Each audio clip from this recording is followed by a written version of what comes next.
The truth about lust after spiritual awakening. That's a heck of a topic, but I wanted to talk about it because so many people are in denial, and I like to face things head on. There's something rarely spoken about it in spiritual spaces, even though nearly everyone feels it. After years of meditation, study, and inner work, there's an expectation that sexual desire should fade. Many believe awakening means rising above the body and its urges. Yet sooner or later, desire returns with force, heat, and clarity that feels impossible to ignore. One day, everything seems settled and calm, and the next day, the body reminds you that it is alive. The pull is ancient, physical, and insistent. Lust appears without apology. The confusion comes quickly. How can this still be here after all of this work? How can desire feel stronger now than ever, more than it ever did before? The truth is simple and uncomfortable. Desire never left. What changed is your awareness. Awakening does not erase human instincts. It shines a bright light on them. When awareness deepens, nothing hides in the background anymore, especially not desire. This is where many people feel they have failed. They believe something went wrong.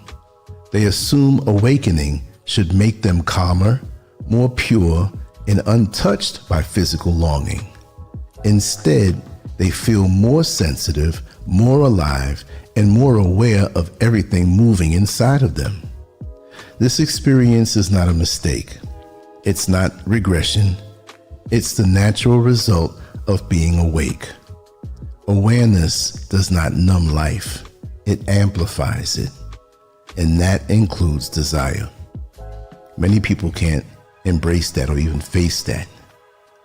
Across cultures and traditions, sexual desire has often been treated with fear.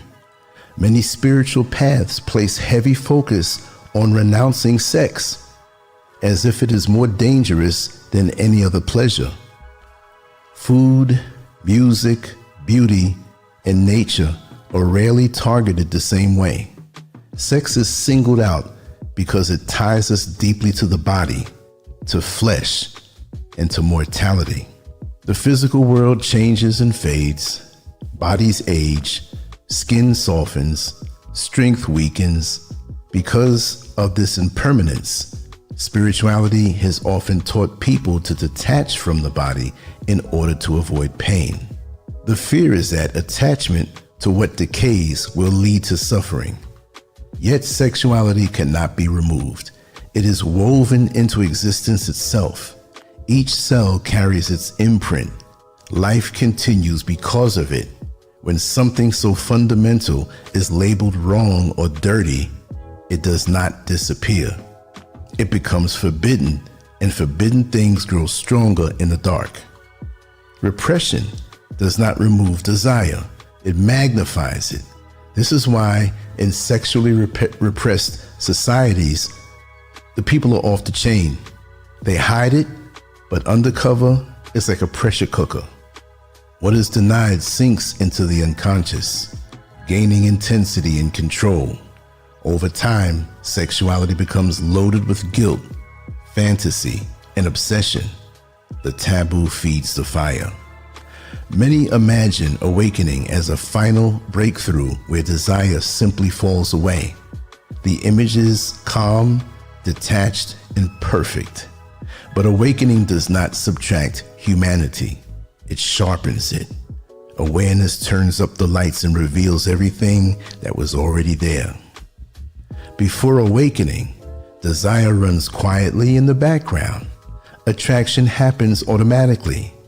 After awakening, the process becomes visible. The heat rises in the body. Thoughts appear. Fantasies follow. Excitement and guilt arrive together. Nothing is hidden. This can feel overwhelming, like walking into a room that has suddenly been fully lit. every detail stands out. The dust was always there. The cracks were always there. Now they could be seen. Awakening makes people more sensitive, not less. Senses sharpen. Emotions deepen. Life feels richer and more intense. Desire follows the same pattern. Feeling it strongly does not mean something failed. It means awareness is working. Impermanence sits at the heart of this struggle. Every body desired will eventually change and fade. This truth has been used to argue against attachment. But impermanence does not remove value. It creates it. Things matter because they do not last. Like a sunset or a blooming flower, the body is precious because it is temporary. Beauty gains power when it is fleeting. Awareness sees both truths at once. The body changes and the body is sacred. The body is not separate from consciousness. It is consciousness expressing itself in form. Touch is not just physical contact. It is awareness meeting itself through sensation. This is why desire feels powerful. It is life recognizing life. Problems arise when desire is split off and treated as the enemy. Many spiritual people create a false divide between the peaceful self and the animal self. One is praised, the other is controlled. This inner split creates shadow. What is pushed away grows stronger. What is denied finds other paths. Pretending to be above desire does not remove it. It simply drives it underground, where it acts without awareness. True awakening does not create war between body and spirit. It dissolves the idea that there was ever a war at all. Desire is not a flaw, it is energy. The universe itself is creative. Life moves through polarity, attraction, and connection. Sexual energy is part of that creative force. It is not separate from spirituality. It is one of its expressions. Suffering begins when desire becomes identity. When desire is labeled as me or my problem, it tightens. Awareness changes this. Desire can be noticed without becoming personal. Just as fire can be observed without becoming it, desire can be felt without being consumed by it. When desire is seen as energy passing through awareness, it loses control. Living with desire does not mean repressing it or obeying it blindly. It means feeling it fully without being owned by it. Awareness creates space. In that space, choice becomes possible. Desire becomes sensation instead of compulsion, energy instead of guilt, weather instead of identity. It rises, moves, and passes. Freedom does not mean the absence of desire. It means no longer being trapped by it. Feeling desire without fighting it is where wholeness begins. The struggle with desire is not proof of failure. It's proof of awareness. Feeling deeply is the cost of being alive and awake. Awakening does not make people less human.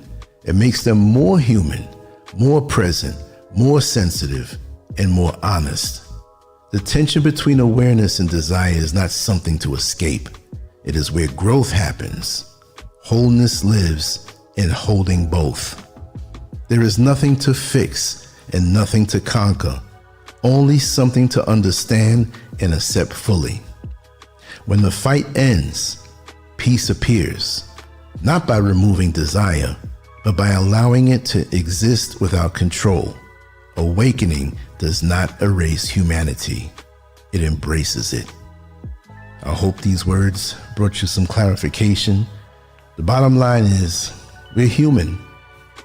We have sexual desires. We have sexual thoughts. We have sexual fantasies. It's part of being human. There's no way you're going to be alive and have a bloodstream, hormones, and an imagination and not feel these things. But so many people are walking around rigid, like they're going to break, and they feel this thing and they keep it to themselves and they're about to bust like a pressure cooker. It's part of being human. Don't let it control you, but acknowledge it. That's all those prior words meant to express. Anyway, drop a comment. Let me know what you think about this topic. I'm on to the next one. Lancescurv out. I appreciate your presence. Peace.